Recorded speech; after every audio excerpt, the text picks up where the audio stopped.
He smiled. She smirked. Cameras rolled. What started as a routine segment on a late-night stage turned into the most unforgettable exchange in television history. When Michael B. Jordan clapped back at Whoopi Goldberg, it wasn't just hilarious, it was personal. Millions laughed. Millions gasped. But only he knew the weight behind his words. What secret from their shared past turned this comedic roast into a gut punch of truth?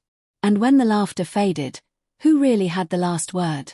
The stage lights glared, the audience buzzed with anticipation, and the band struck its final chord as the host introduced the guests for the evening. Two cultural titans whose names carried generations of impact. Michael B. Jordan, dressed in a tailored grey suit that glinted subtly under the lights, sauntered onto the stage with his signature calm charisma.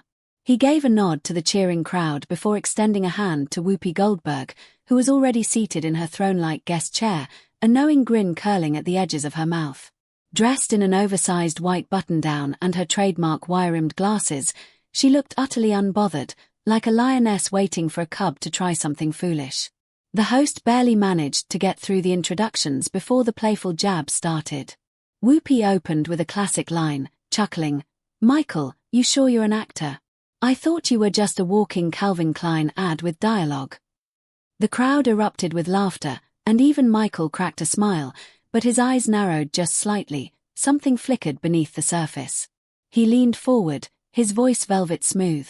"Well, Whoopi, at least people still want to see me in boxers, not just on The View talking about them." The audience roared, some laughing, others gasping, and the host's eyes widened as if to say, "Oh, it's going there." What followed was a tit-for-tat roast session that danced between clever barbs and pointed truths, each singer more daring than the last. Whoopi, ever the queen of quick wit, clapped back with a dig about Michael's romantic history, teasing him for dating Instagram filters with a pulse. Michael didn't miss a beat. "At least I'm not lecturing millennials about relationships when mine made headlines in the 90s. His tone was calm, almost too calm, the kind that suggests the blade is sharp and intentional. The crowd's laughter began to morph into something else, unease, fascination, and a hunger to see who'd break first. By the 10-minute mark, the interview had completely veered off script. Producers backstage whispered frantically into headsets while social media exploded in real time. The clip was already trending before they cut to commercial, with viewers divided, some calling it the funniest segment in years, others feeling the tension pulsing just beneath the surface. The host tried to redirect the conversation, but the energy had shifted. Something more than entertainment was unfolding. It wasn't just about jokes anymore, it was about presence, power, and pasts that were suddenly bleeding into the present. Michael's smile never faded, but his words began to take on a new tone, deliberate, articulate, and dangerously close to personal. "You know, Whoopi, growing up watching you, I used to think being bold meant being loud. But then I realized being bold means speaking when it counts, even if it stings." The room fell silent for half a beat, the kind of silence that signals a room taking a collective breath. Whoopi tilted her head, clearly intrigued, possibly even caught off guard. She blinked, then gave a short, mirthless laugh. "So this is therapy now," she said, half joking. "You brought your childhood wounds to my chair." Michael didn't flinch. "Only the ones you helped make," he said. A pin could have dropped, and it would have echoed. The host immediately called for another commercial break, this time mid-sentence, while the live audience sat frozen. That was the moment. The one everyone would replay for weeks to come, dissecting every word, every breath, every flash of emotion between two icons who'd just cracked each other open on national television. And yet, what no one knew at that moment was that this wasn't just a battle of egos or generations. It was the beginning of an unexpected reckoning, one that would leave both their legacies a little different by the time it ended. Long before the spotlight placed them on opposite ends of a late-night stage, Michael B. Jordan and Whoopi Goldberg were carving vastly different paths through Hollywood's unforgiving terrain. Michael grew up in Newark, New Jersey, where his earliest battles were fought not with critics, but with silence, quiet halls filled with dreams unspoken and TV screens that rarely reflected anyone who looked like him. His mother, a high school counselor, made sure he stayed grounded, and his father, a caterer with a hardened work ethic, insisted he walk into every room as if he belonged, even when the world told him otherwise. From the age of 12, he was auditioning in borrowed clothes, balancing homework with rejection slips, but he learned quickly. Hollywood didn't hand out respect, it had to be earned, scene by scene, word by word. As a teenager, he turned heads in The Wire as Wallace, a soft-spoken kid in a brutal world, but it wasn't until Fruitvale Station that the industry paused, blinked, and truly saw him. That role wasn't just a performance, it was pain laid bare, and it announced Michael not just as a star, but as a vessel for emotional truth. His journey was one of restraint, of using silence as power, and his greatest strength wasn't just his on-screen intensity, but his ability to carry vulnerability like armor. Whoopi Goldberg's journey couldn't have been more different. She was born Karen Elaine Johnson in the Chelsea projects of Manhattan, raised in a time when black women on television were still a novelty. Her voice, gravelly and commanding, wasn't just heard, it demanded attention. She burst into mainstream consciousness with her one-woman Broadway show, where she blurred the lines between comedy, confession, and political statement. Her breakthrough in The Color Purple showed a depth that critics hadn't expected from a comedian, and from there, she built an empire rooted in defiance. She was an EGOT winner, a force on The View, and an unfiltered voice who saw no line that couldn't be crossed in the name of truth or laughter. But beneath her wit was a woman who'd known tragedy, who'd fought addiction, who carried the scars of being underestimated at every turn. Her comedy was forged in the fires of survival. Every joke she told held an edge, a message beneath the laugh, a demand to be reckoned with. To Whoopi, laughter was liberation. To Michael, it was a deflection, something he used sparingly, like seasoning, never the main dish. Their philosophies were never meant to harmonize. They'd met a few times before, always in green rooms or award show corridors. Each encounter was civil, but cool. Whoopi once called Michael too damn polite for his own good, while Michael once told a friend that Whoopi used jokes like smokescreens. But neither could deny the other's brilliance. When Michael was offered the chance to appear on the show that night, he knew Whoopi would be there. His team said it'd be good press. He agreed for a different reason. Something about that woman, her command of space, her razor-sharp intellect, had always stirred something in him. Maybe it was admiration. Maybe it was the urge to prove something. Maybe it was both. Whoopi, on the other hand, viewed him as Hollywood's golden boy, well-dressed, well-spoken, and well-protected. In her mind, he hadn't been tested the way she had. He hadn't bombed on stage with rent due the next morning. He hadn't been kicked off sets for speaking too loudly, or not smiling enough, or not being black enough or quiet enough. So when she sat beside him that night, there was already a script playing behind her eyes, one that said, "Let's see what you're made of." What no one in the audience saw was the weight they both carried into that room. Michael had just come off a draining film about generational trauma, and he hadn't fully shaken the role. The emotional residue clung to him, making his responses sharper, his patience thinner. Whoopi was battling media backlash over recent comments taken out of context, and she was tired of explaining herself to an audience that only listened to headlines. The collision course was set long before the cameras rolled. It wasn't just generational, it was philosophical, emotional, almost spiritual. Michael represented control, curated vulnerability, a new kind of masculinity shaped by empathy. Whoopi represented resistance, earned authority, and a legacy of truth-telling regardless of the cost. They were both lions, but from different jungles. That night, when Michael stared across the stage and returned her joke with that quiet, simmering clapback, it wasn't just an off-the-cuff remark, it was a lifetime of being underestimated, misunderstood, finally sharpening into a moment of clarity. Whoopi's eyes had flickered not because she was offended, but because she recognized something old in his tone. Not disrespect, but reflection. A mirror held up to her own tactics, her own weapons. And for the first time in years, she wasn't sure if she was laughing with someone or being laughed at. In that moment, two careers collided in the most public way possible, not through scandal or scandalous behavior, but through a conversation so layered, so pointed, so undeniably human, that it shook everyone who witnessed it. Because beneath the jabs, the claps, and the crowd's laughter, a deeper truth was bubbling. It was never just about a joke. It was about what happens when the old guard meets the new, and neither is willing to yield. It was the third segment of the night, the one producers usually labeled safe fun, meant to ease tensions and leave the audience in stitches before the show turned toward closing farewells. The host leaned into the classic bit, rapid-fire questions, cheeky hypotheticals, light roast territory. The cards were stacked with pre-written prompts, but everyone knew the best moments came when the guests went off script. The tension from the earlier exchange between Michael and Whoopi still lingered like smoke, but the crowd was ready to laugh again. The host asked Michael to describe his worst date ever, and he obliged with a harmless story about mismatched food preferences and an awkward silence that never recovered. The audience chuckled, Whoopi smirked, and then she jumped in, clearly ready to one-up him. "My worst date," she said, turning to the crowd. "Once had dinner with a man who spent the whole evening flexing, literally. Looked like a Marvel audition and therapy session rolled into one." The crowd roared, but the camera had already cut to Michael, and his expression had shifted. Just a touch, but enough. He grinned, nodded, and then leaned in. "Wasn't me, was it?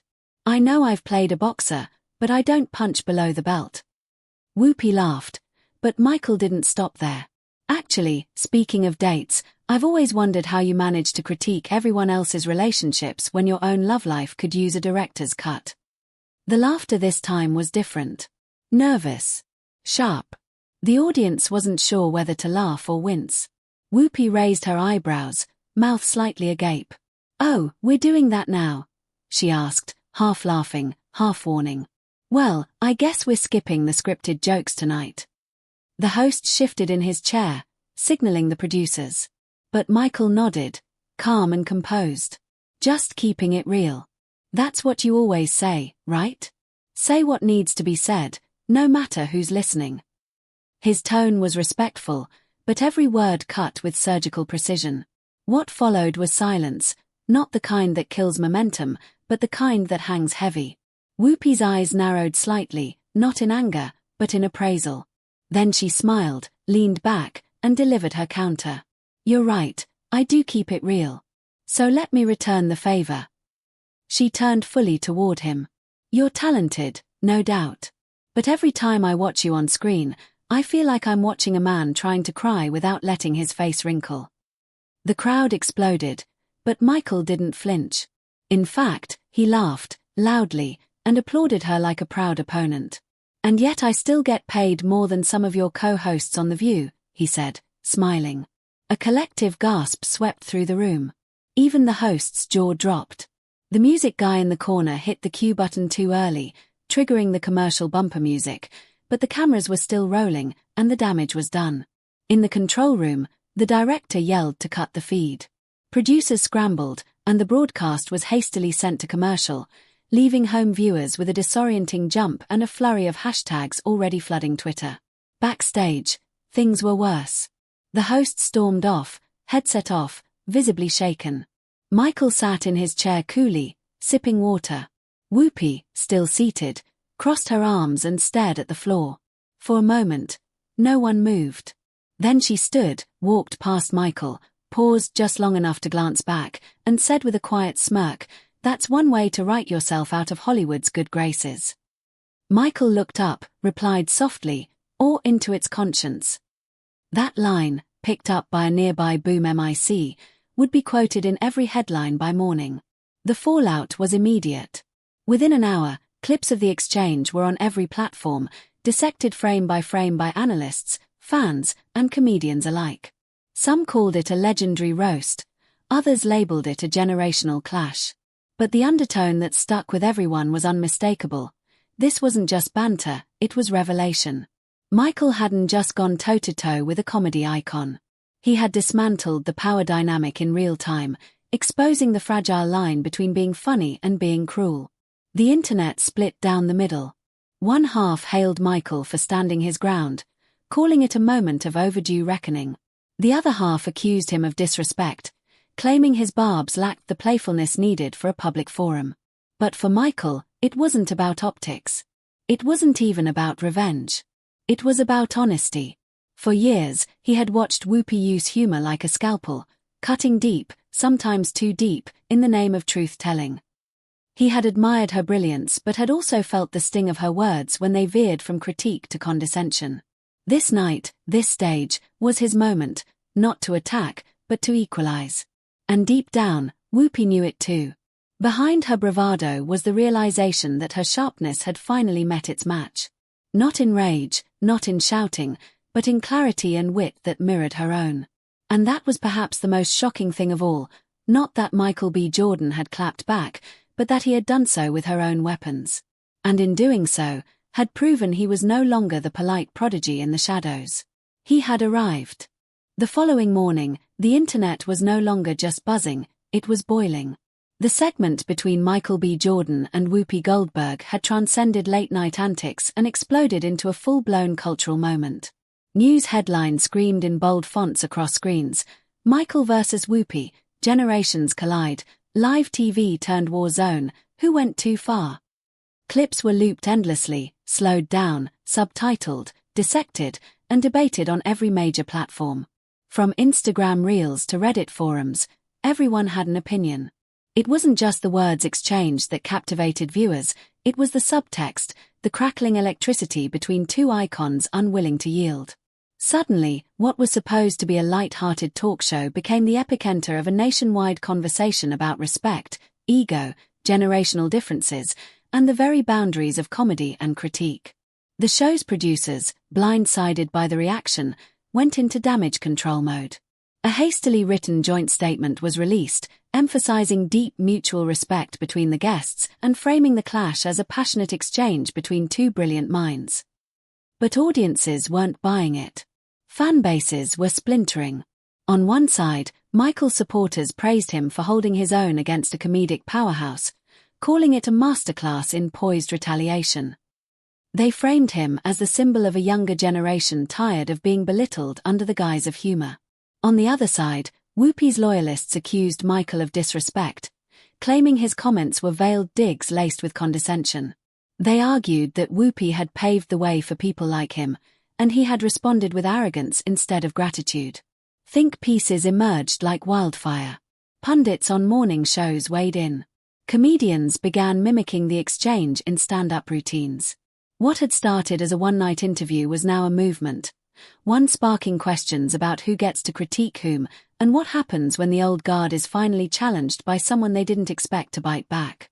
Meanwhile, both Michael and Whoopi retreated from the spotlight. For a full 48 hours, neither posted nor commented publicly. Behind the scenes, however, both were inundated with calls, emails, and pressure from their respective teams to control the narrative. Michael's PR agent urged him to lean into the moment, suggesting he release a slickly edited response video or an op-ed in a major publication. Whoopi's representatives pushed her to address the teachable moment on The View and reclaim the high ground. But neither was ready to move. Michael, alone in his Los Angeles home, scrolled through the tidal wave of reactions, rewatching the segment in silence. With every replay, he caught new details, the flicker in Whoopi's eye, the twitch in his own jaw, the way the crowd shifted from laughter to unease. It wasn't just about winning anymore. It was about what had been stirred. For Michael, the confrontation wasn't a performance. It had tapped something deeper, memories of watching strong black women like Whoopi on television growing up, memories of admiration laced with confusion when her humor sometimes felt like judgment, not inspiration. He wasn't angry. He was exposed. And perhaps, for the first time, understood. Whoopi, on the other hand, paced in her dressing room 2,000 miles away, rereading the transcript with a furrowed brow. Her decades-long career had taught her to take hits and throw them harder, but this time, something felt off. Michael hadn't attacked her the way others had in the past. He hadn't come at her with pettiness or projection. He had come with precision, and beneath the cleverness was a kernel of truth she couldn't shake. Had she really been listening to him? Or had she dismissed him as another pretty face with soft words and Hollywood charm? The tension only grew as the public begged for a follow-up. Late-night hosts poked fun, while journalists attempted to contact both camps for exclusive statements. The network aired a rerun the next night, unable to risk another unscripted moment. Fans speculated everything from a behind-the-scenes fistfight to a planned PR stunt. Conspiracy theories were born, including one where the entire event was staged to boost the show's tanking ratings. But the truth was far more human. Two people, each forged by hardship and validation, had met in a space too small for their truths to coexist unscathed. In that studio, under those lights, something broke, and something else was born. Internally, both Michael and Whoopi were wrestling with the same question. What now? Do you double down when the world's watching? Or do you step back and ask yourself why the wound was even there to begin with? That was the crossroads neither expected to face. Michael's publicist scheduled an interview for him on a major podcast. Whoopi's producers wrote her a powerful monologue to open her next View segment. But both of them cancelled. Instead, Michael sat down alone and began writing something he hadn't in years, a personal letter. Not a press release. Not a tweet. A real letter, addressed to Whoopi, not her persona. Meanwhile, Whoopi did something equally uncharacteristic. She pulled out an old clip from Fruitvale Station and watched it start to finish without commentary, tears forming as she finally saw the young man, not the celebrity, who had shared that stage with her. In the days that followed, the story didn't fade, it evolved. It shifted from ridicule to reflection. Fans began posting messages not of division, but of appreciation, recognizing that maybe the clash was necessary, maybe it opened a door. Younger viewers spoke of finally feeling represented in moments of confrontation, while older audiences admitted they'd underestimated Michael. And through it all, a question kept resurfacing across platforms, quoted in bold underlined type, always paired with a screenshot of that fateful moment. Was it just a joke, or something much deeper? 5 days after the broadcast that shook the entertainment world, an unannounced return to the same late-night show was teased with only a single post. A black and white still of the stage, captioned a final word. No names. No times. No hashtags. Just silence, anticipation, and millions of fingers refreshing feeds in anticipation.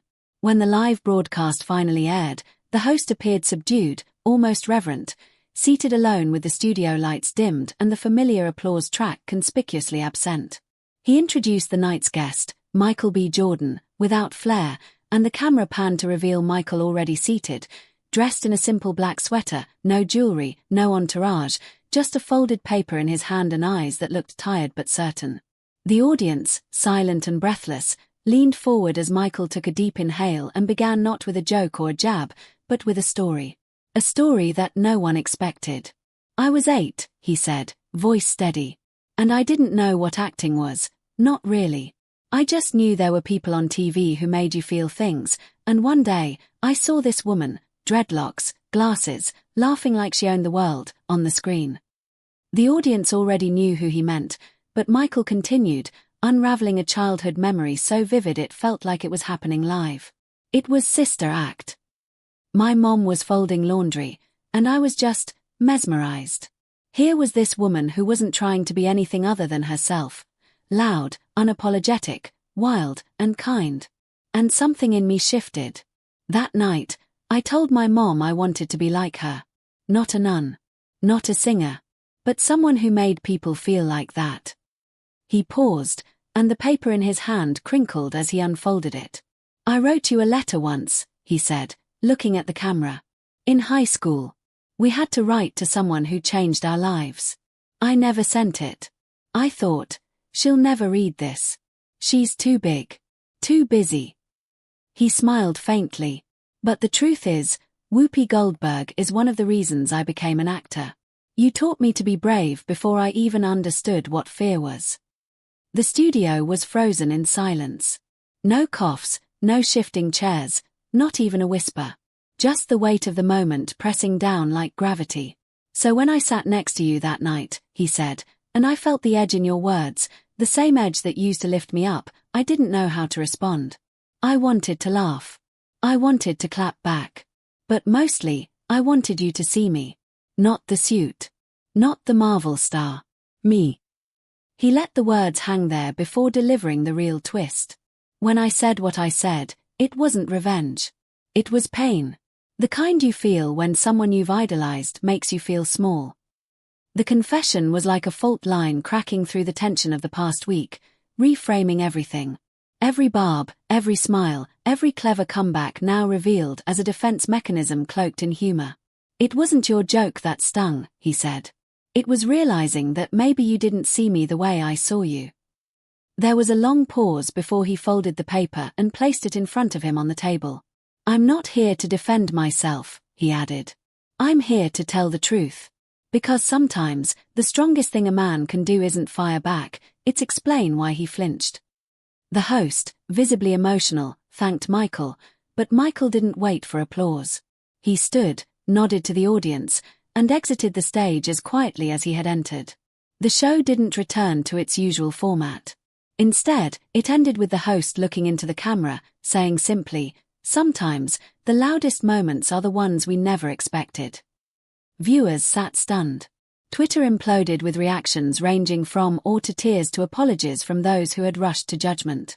But the most surprising reaction of all came 12 hours later when The View opened with Whoopi alone at the table. No co-hosts, no mug, no banter. Just her. She looked straight into the lens and said, "He saw me before I saw him. And I missed it." Her voice wavered for just a second. "Michael, if you're watching, thank you for the reminder that even legends can be humbled." She went on to read the letter he'd mentioned. Apparently, a staff member had retrieved the unsent note from Michael's team and handed it to her that morning. Her eyes lingered on certain words. "You made me believe in voices like mine. You were the first rebel I ever trusted, and finally, one day, I hope I get to tell you this face to face." Her voice cracked as she said, "You just did." The broadcast ended with the camera slowly fading out, no music, just silence once again. Across the world, conversations shifted. What had started as a televised clash had become a mirror for audiences everywhere, challenging them to reconsider who they idolized, who they dismissed, and whether conflict always had to end with a winner. Weeks passed, but the aftershocks of that night, and the days that followed, continued to ripple quietly beneath the surface of Hollywood's polished exterior. The media cycle had moved on, as it always did, now churning through new controversies and viral moments, but something about this story refused to fade. There were no endorsement losses, no public cancellations, no dramatic press tours. What remained instead was something rarer, more enduring, a sense of stillness. Both Michael B. Jordan and Whoopi Goldberg stepped back from public appearances, not out of shame or defeat, but out of a mutual decision to let the silence do what words could not. Fans speculated endlessly, but the truth was far simpler than anyone guessed. They had nothing left to prove. Michael went back to work, but with a different kind of presence. Directors noted a new edge in his performances, something rawer and less rehearsed, as though the shield he'd always carried, of politeness, of perfection, of detachment, had been quietly set aside. In interviews, he didn't reference the moment directly, but his tone had shifted. When asked about legacy, he now spoke not of awards, but of meaning. "Impact is louder than applause," he said once, and those who'd been watching closely understood exactly what he meant. Meanwhile, Whoopi returned to The View with a softened edge. Her wit remained, but the sharpness was tempered. She interrupted less, listened more, and when her co-hosts discussed generational shifts in culture, she didn't just challenge them, she invited them in. "We're all learning," she said in one episode. "Even those of us who've been here a while." What the world didn't see were the private moments between the two, quiet texts exchanged without cameras, a meeting over coffee away from public eyes. There were no dramatic reconciliations, no teary interviews or joint statements. Just two human beings sitting across from one another, no studio lights, no script, sharing stories and filling in the blanks of a dynamic the world had only seen in fragments. They talked about family, about fear, about how strange it was to be seen as a symbol when all you wanted was to be understood. They didn't agree on everything, and they didn't try to. But there was something sacred in the simplicity of it, just being seen, not as personas, but as people. And yet, despite the closure they found, something remained unsaid. Not between them, but between them and the world. A lingering truth that no tweet, article, or video ever captured, that the cost of public vulnerability is often invisible. For Michael, it meant confronting the weight of hero worship, the risk of shattering illusions, and the fear that telling the truth might cost him the very acceptance he fought for. For Whoopi, It meant reconciling with the realization that time doesn't just pass, it changes the rules, the expectations, and the ways power must be wielded. Neither had planned for the conversation to unfold the way it did. Neither had known their exchange would become a referendum on generations, race, ego, and entertainment. But both carried the scars, and the growth, with a grace that couldn't be faked. What audiences were left with wasn't just a memorable TV moment. It was a masterclass in complexity. A reminder that behind every soundbite is a soul. That even those we revere can hurt, and even those who hurt can heal. In the end, what defined the legacy of that night wasn't the clapbacks or the trending hashtags, it was what followed, the reflection, the reckoning, and the quiet rebuilding of mutual respect. And while viewers would forever remember the moment Michael destroyed Whoopi on live television, those who paid attention would understand that destruction wasn't the point. It was transformation. Not a demolition of character, but a revealing of character. Not an ending, but an evolution. Years later, when asked to reflect on his most defining moment on television, Michael didn't mention a role or a red carpet. He simply said, "The night I stopped performing and started speaking." And when Whoopi, during an anniversary special, was asked about her proudest moment, she paused, then smiled. "When someone I used to scare a little made me stop and listen." There was no applause that followed, no viral clip, just silence.